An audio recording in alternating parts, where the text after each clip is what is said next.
She arrived at that fence line the way she arrived at everything now, alone, with a rifle she did not know how to fire and a supper she had stretched twice already that week.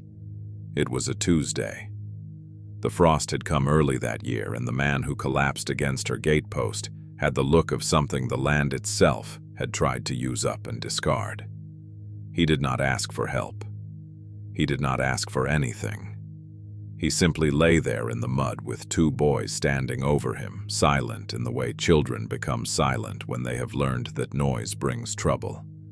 And Josephine understood before a word was spoken that this was not a passing stranger's misfortune. This was a debt the frontier had already tried to collect. She fed him anyway, not because the town would have approved, and the town would not have, but because there is a kind of hunger a woman recognizes even in a man who will not name it, and because two boys eating cold biscuit off a stranger's porch step was a sight her conscience could not walk past. She would learn his name later. She would learn what he had done and what had been done to him, later still. What she did not know, not yet, was that the quietest man to ever sit at her table was carrying a past that rode faster than he did, and that the two boys would ask her for something far heavier than a meal before the season turned. Nor did she know that the town watching her from behind lace curtains and closed doors would have its own reckoning to make long before it ever softened toward her. This is the story of a woman who had nothing left to lose, a man who had nothing left to say, and two boys who said the one thing that changed everything. It began with a plate of food passed across a fence on an ordinary Tuesday. It did not end there. Before that Tuesday, there had been 100 other days just like it, and Josephine Carter had learned to count her life in the small tasks that filled them. She rose before the sun to milk a cow that gave less each season, fed chickens that were thinning along with everything else on the place, and walked the fence line twice a day out of habit more than need, since there was little left inside it worth guarding. Her husband had been dead 3 winters. The land had been dying almost as long, and the town had drawn its own conclusions about a woman left to run a homestead without a man's name attached to the deed. She did not go into town more than she had to. The women there had a particular way of speaking to her, polite and clipped. The kind of politeness that was really just judgment wearing gloves. They said she ought to sell. They said a widow alone was an invitation to trouble, though none of them ever said what kind, and none of them offered to help her plant in the spring or bring in the harvest. Come fall, Josephine had stopped waiting on their opinion of her sometime during the second winter, when she buried a portion of her pride along with the last of her savings. What she had left was the house, the land, and a stubbornness that did not photograph well but had kept her alive. She was not an unkind woman. She simply no longer had the surplus to spend on people who had made their judgment plain. Her supper that evening was thin, a broth stretched with what root vegetables had survived the frost, and she had already decided she would eat half of it and save the rest, the way she had learned to save most things now. The sky had gone the color of ash by the time she heard the sound at the fence, a low, uneven noise that was not quite an animal and not quite a man, though it would turn out to be both worn down to something in between. She took the lamp before she took the rifle, which told her something about herself she did not examine too closely. What she found at the gatepost was a man collapsed half into the mud, his coat torn through at the shoulder in a way that spoke of more than a fall, and 2 boys standing over him with the particular stillness of children who have learned that sound invites worse things than silence. The younger one could not have been past 6. The older one stood in front of his brother, the way a man stands in front of something he intends to protect, though he was no older than 10 himself, and it was that stance, more than the wounded man on the ground, that decided her. She did not ask his name that night. She would think later that this omission had been its own kind of mercy, since a name carries a history behind it, and a history was not something either of them was ready to hand across a fence in the dark. She told the older boy to help her get him upright, and between the two of them and what strength the wounded man had left in his legs, they walked him the short distance to the house, his weight heavy and uneven against her shoulder, the way a fallen tree leans before it finally comes down. The boys followed without being told to. They had the look of children who had followed a great many instructions without complaint, and that, too, told her something. Inside, she set him on the bench nearest the stove and looked at the wound properly for the first time. It was not fresh, though it was not old either. A graze along the shoulder that had been packed with something rough and left to fester at the edges, the kind of injury a man tends to himself when there is no one else to tend it, and no doctor he is willing to be seen by. She cleaned it without comment. He did not flinch, or if he did it quietly, the way a man moves when he has trained himself not to give anything away, not even pain. The boys watched from the doorway until she told them, gently, that there was bread on the table if they wanted it, and something in the word bread moved them faster than any command could have. She fed all three of them that night from a supper meant for one. There was no ceremony in it.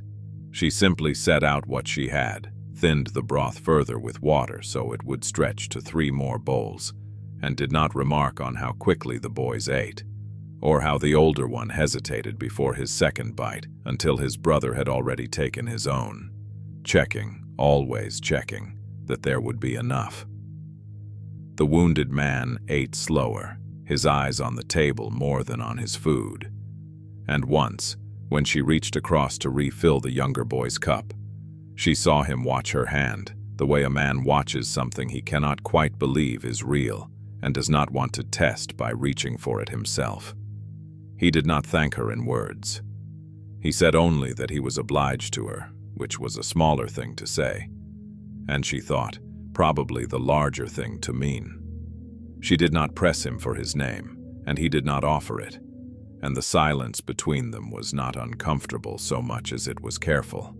2 people setting down something heavy without either of them announcing what it weighed.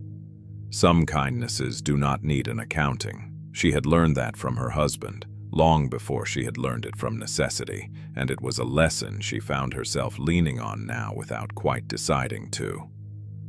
When the meal was finished, she made up a pallet near the stove for the boys and left the bench for the man, since he could not have managed the loft stairs with his shoulder in the state it was.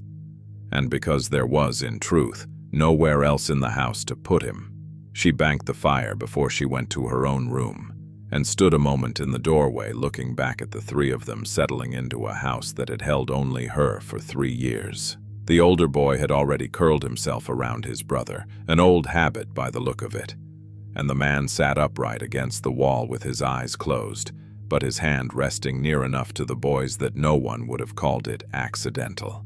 She did not know that first night, what she had let across her threshold, or what the town would say when it learned of it, and there would be plenty to say once it did.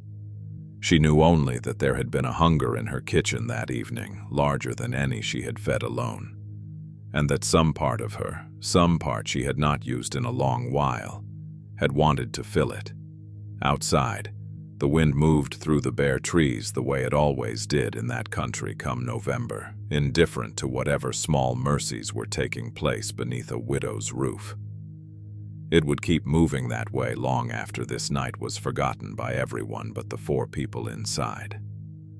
Morning came the way it always did on that homestead, gray and unhurried, and Josephine woke expecting to find her strange guests gone the way most things of value seemed to go from her life without warning. Instead, she found the wounded man already upright, his shoulder rebound with a strip of cloth he must have torn from his own shirt rather than trouble her linens. Standing at the woodpile with an axe he had no business lifting in his condition. He was splitting logs slower than a whole man would have, and worse than a hurt one should have attempted. But he was doing it, and he did not stop when she came out onto the porch. He only nodded to her, the way a man nods to someone he has not yet decided how much to trust, and went on working. She told him to sit down before he tore the wound open again, and he did eventually, though not before he had finished the row he had started, which told her something about the shape of his stubbornness. His name, he said, was Nathan. He did not offer a last name, and she did not ask for one, since a name given in halves is sometimes the only kind a person can afford to give. The boys were Cooper, the elder, and Daniel, the younger. And when Nathan said their names, his voice changed in a way she noticed but did not remark on. Softer at the edges, the way a man's voice goes when he is naming the only things he has left to protect. He stayed 3 days on account of the shoulder, though it became clear by the second day that the shoulder was mending faster than his willingness to leave was fading. He worked the whole time, mending a section of fence that had been leaning since before her husband died, patching the roof of the smokehouse, fixing a hinge on the barn door that had complained for 2 winters without anyone getting around to it. He did not ask if she wanted these things done. He simply did them, moving through her small, collapsing kingdom the way a man moves when he is not asking for anything, only settling a debt he has decided he owes, whether or not the other party agreed there was one. She found herself watching him from the kitchen window more than she meant to, and telling herself it was only to see that the work was done properly, though she suspected, even as she thought it, that this was not entirely true. There was something in the economy of his movements that she had not seen in a man in a long while, a way of doing a hard thing without complaint and without display, as if the doing of it were payment enough and needed no witness. Some men work to be seen working. Nathan worked the way weather works, steady and without commentary, and it was that quality more than any other that she found herself unable to stop noticing. The boys warmed to the place faster than their father did to conversation. Cooper took to following her through her chores within the first full day, carrying what he could carry and asking, in the careful voice of a child, testing whether a question is allowed, whether he might help with the chickens.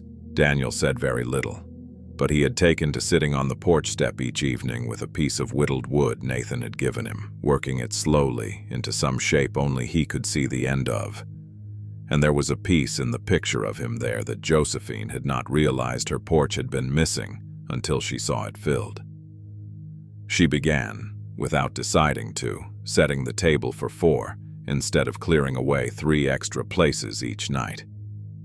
It was on the 3rd evening that Mabel Higgins rode out, ostensibly to return a sewing pattern Josephine had lent her the month before, though the timing of the visit suggested the pattern was an excuse built around a purpose. Mabel was the kind of woman the town relied upon to notice things and report them, not out of malice exactly, but out of a conviction that noticing things was itself a form of civic duty. She saw the boys in the yard. She saw the axe leaning against the woodpile, freshly used, and the mended fence beyond it. And she saw Nathan himself coming around the side of the barn with his sleeves rolled and his shoulder still bound. Her face did the particular work of rearranging itself into polite alarm.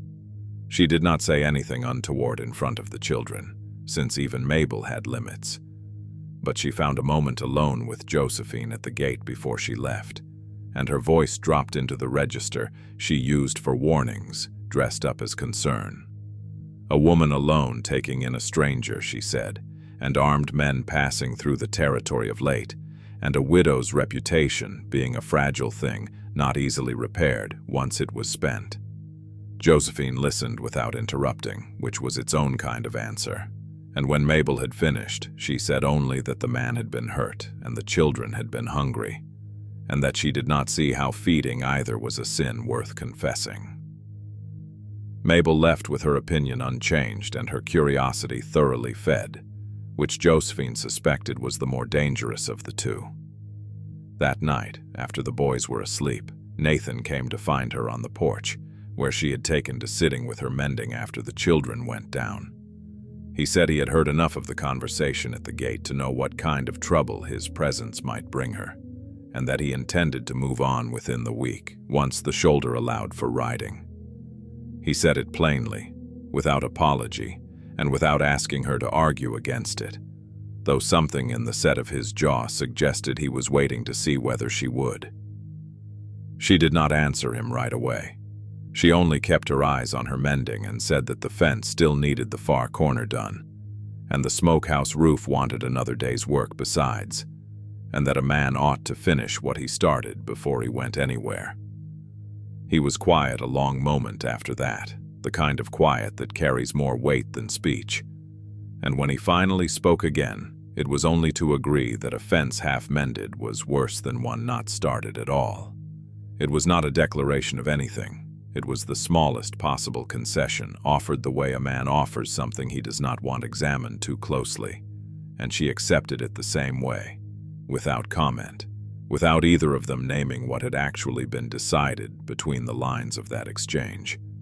Some things are too large for naming, and this, she thought, was one of them.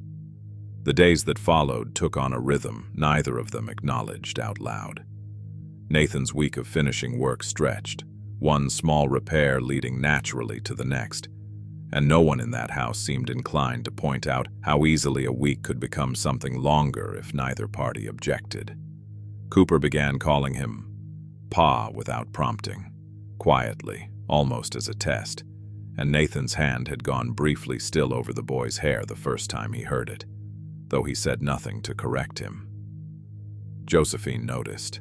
She noticed nearly everything about that household now, the way a person notices the exact moment weather is about to change, long before the first drop of rain has fallen, and she found she was in no hurry at all to look away. The week that was meant to end with Nathan's departure closed instead with the first hard frost of the season, and no one in that house raised the subject of leaving again. He had taken to sleeping in the barn once his shoulder allowed it, a small propriety neither of them discussed, but both of them understood. And each morning he appeared at the kitchen door before Josephine had finished the coffee, as though the leaving of the house each night and the returning each morning were themselves a kind of vow neither would say aloud. She had stopped setting aside the extra portion of supper to save for later. There was no later anymore that did not already have someone's name attached to it. The days grew shorter, and the work grew harder, and the four of them settled into a rhythm that resembled, more each week, the shape of a family, without either adult using that word to describe it. Cooper had taken over the chickens entirely, proud of the responsibility in the quiet way children are proud when no one makes a show of praising them for it. Daniel had grown bolder, following Nathan out to the fields some mornings and trailing Josephine through her kitchen tasks on others, and he had taken, without anyone teaching him to, the habit of tugging at her skirt when he wanted something, rather than asking outright, a small wordless claim she found she did not mind at all. It happened on an ordinary Thursday, the kind of day with nothing marked about it, while she was pulling a pan of biscuits from the stove, and Daniel stood at her elbow, waiting the way he always waited, patient and silent, for the first one to cool enough to eat. He said it plainly, without ceremony, the way small children say the truest things because they have not yet learned to measure the weight of words before releasing them. "Mama, can I have the end piece?" he said, and reached for the biscuit before either of them understood what he had called her. Josephine's hand stilled over the pan. She did not correct him. She only broke off the end piece and gave it to him, and if her voice was not quite steady when she told him to blow on it first, he was too young yet to notice. Cooper noticed. He was old enough to have heard the word land, and old enough to understand what it might mean if it turned out to be a mistake rather than a truth settling into place. And that evening, after his brother was asleep, he found Josephine alone on the porch and asked her the question his younger brother's accident had made unavoidable. He wanted to know if they could stay, not for a season, not until Nathan's shoulder healed or the weather turned, but stay the way a person stays somewhere they belong, and he asked it with the particular bravery of a child who has learned that wanting things out loud is often how you lose them. She told him the truth, which was that she did not know what his father intended, but that as far as she was concerned, the door had never once been closed to any of them. What she did not tell him, because she did not yet have the words for it herself, was how much of her own wanting had folded itself quietly into his question. She had built, over 3 widowed years, a particular kind of armor made of low expectation, the belief that a woman in her position ought not to ask for more than survival. Since more than survival was a luxury the frontier rarely extended to women alone. Cooper's question had gone straight past that armor, the way only a child's honesty can. And she found herself, for the first time in longer than she could measure, admitting to herself that she wanted this family whole and permanent, not as an arrangement of convenience, but as a thing with a future attached to it. She told Nathan what Cooper had asked her, not that same night, but the following evening. Once the boys were down and the two of them sat, as had become their custom, on the porch with the lamp turned low between them. She watched something move across his face when she repeated his son's question, some private reckoning he had clearly been avoiding, and for a long moment he said nothing at all. Only turned his hat over once in his hands, the way a man turns over a decision he has already made, but has not yet found the courage to speak. When he finally spoke, it was not to answer Cooper's question directly. It was to tell her that before anything else was decided, she deserved to know exactly who it was living under her roof. He told her his name was not entirely his own to give freely, that there were men not far from that territory who would recognize it, and men in a badge who would recognize it worse, and that the shoulder she had cleaned that first night had not come from any accident of farm or field. He had ridden with men he was no longer proud to name. In a life that belonged to a version of himself he had spent 2 years trying to outrun, ever since the boy's mother had died, and left him looking at his sons and seeing, for the first time, exactly what kind of example he was leaving them. The wound had come from leaving that life rather than continuing in it, a parting that men of that sort did not grant easily or without cost. He said this all without asking for forgiveness and without excusing any part of it. The way a man confesses when he has decided the truth matters more than how it will be received. Josephine sat with what he had told her for a long moment before she answered, and when she did, it was not with the alarm he had clearly braced himself to receive. She told him that she had buried a husband who had never once lied to her and never once told her anything worth knowing either, and that she had come, in the years since, to value the difference between a man's past and a man's present far more than she once had. Some things are too large to be undone by wanting them undone, she said, but they are not too large to be walked away from. And she had watched him walk away from his for 3 weeks now, without once looking back toward it. It was not absolution, and she was careful not to offer it as such. It was only the truth, spoken plainly, and it seemed to be the only kind of comfort either of them had use for. He did not answer her right away, and when he did, his voice had gone rougher than she had heard it before, though he did not raise it. He said that the men he had ridden with were not the kind to let a debt go unsettled, and that his leaving had not gone unnoticed, and that trouble of that sort tended to follow a man farther than he liked to admit, even to himself. He said this not as a warning meant to frighten her off, but as a plain accounting of the risk she and the boys now carried simply by having him under their roof. And it was clear from the careful way he said it that he had turned the thought over more than once already. Alone, in the dark of the barn, deciding what, if anything, he owed her by way of leaving before that trouble arrived on her land instead of his. The trouble Nathan had spoken of arrived on a Wednesday, 10 days after his confession on the porch, in the shape of 2 riders who came down the road toward town, rather than out to the homestead directly, asking after a man of his description, in the mercantile and the livery before anyone thought to send word out to Josephine's place. It was Mabel Higgins, of all people, who rode out to warn them, arriving breathless and without the pattern or the pretense this time. saying only that two hard-looking men had been asking questions in town and that whatever her opinions on the matter had been, she did not believe any man deserved to be caught unwarned. Josephine thanked her plainly, and Mabel, for once, did not stay to see what became of the warning. Nathan's first instinct, the old instinct, was to ride out alone and draw the men away from the house before they thought to look for him there. And he said as much while he checked the rifle he kept in the barn, his movements quick now in a way she had not seen from him before. The economy of a man returning briefly to a life he had worked hard to leave.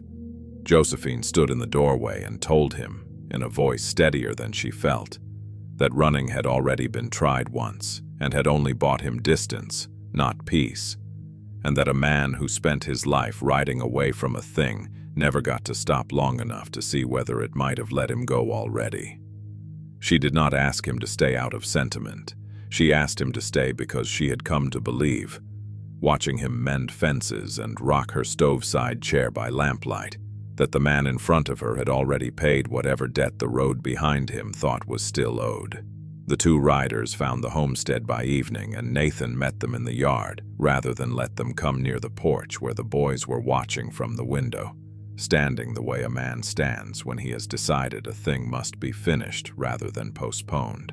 There were words exchanged that Josephine could not fully hear from the house, low and clipped, the kind of conversation men have when the outcome depends more on what is not said than what is. She stood at the door with Cooper's hand gripped tight in her own, feeling the boy's fear as plainly as her own, and watched Nathan hold his ground without raising his voice or his hand, offering instead an accounting of debts he intended to settle honestly, in coin over time, rather than in the old currency those men had ridden out expecting. What kept the evening from turning to violence was not bravado, but the plain fact of the life the riders found waiting behind him. Two boys at the window, and a woman at the door, and a homestead mended board by board over the preceding weeks. A picture so far removed from the man they had known that it seemed to unsettle their purpose more than any weapon could have. They left before full dark, with words about seeing him again that carried less certainty than they likely intended, and Nathan stood in the yard a long while after the sound of their horses had faded, the way a man stands when he is testing whether a fear has actually gone or only stepped back to wait. It had gone, or near enough. It did not return. Word of the visit reached town within the day, as word of everything eventually did, and for once the account that circulated was not built entirely from suspicion. Mabel Higgins, oddly enough, became the one correcting the story where it strayed too far towards scandal, mentioning, whenever the subject arose, that the man had stood his ground for a woman and two children rather than for himself, and that whatever he had once been, he did not appear to be it any longer. The town did not throw open its doors in welcome, since towns rarely do such things quickly or completely. But the following Sunday, when Josephine came to the mercantile with Nathan and the boys beside her, no one turned away. And Mrs. Ellery at the counter, who had never once given Josephine more than a clipped nod in 3 years, asked after Daniel's cough and sent them home with a twist of peppermint for each boy at no charge. It was not an apology. It was as close to one as the town was inclined to offer, and Josephine had learned enough by then to recognize it as such and take it gladly. Nathan did not speak of leaving again, not that autumn and not through the winter that followed, and the question of it seemed, by unspoken agreement, to have answered itself somewhere between the mended fence and the two riders who did not come back a second time. He asked her formally in December, with none of the Flourish Town gossip might have expected of a man with his history. Only a plain question offered over supper with the boys pretending not to listen from the next room, and she said yes the way she had come to say most things with him, without excess and without doubt. They were married in the small church that had once whispered about her, in a ceremony attended by more of the town than either of them expected, including, near the back, Mabel Higgins, who cried without apparent embarrassment and told anyone who asked that she had always known there was more good in that man than the territory gave him credit for. a claim no one bothered to contradict. The seasons turned the way they always had on that land, indifferent to the particular griefs and mercies of the people living beneath them. The wind still moved through the stand of pines above the pasture, bending them the same patient way it had the night Nathan first collapsed at the gate. And the horse Nathan had eventually bought with the season's modest profit stood now in a mended corral, unbothered by any of what it had taken to build that fence. Smoke rose from the chimney each evening at the same hour, and the river that marked the eastern edge of the property closed over with ice in December and would open again in March. The way it always had. The way it always would, long after the particular winter of this story had become only one among many. The fire burned. The world continued. And that was the story of Josephine and Nathan Callahan, a woman who fed a stranger with nothing but a thin supper and a fence line for a witness, and a man who repaid her not with words but with every quiet, unglamorous act of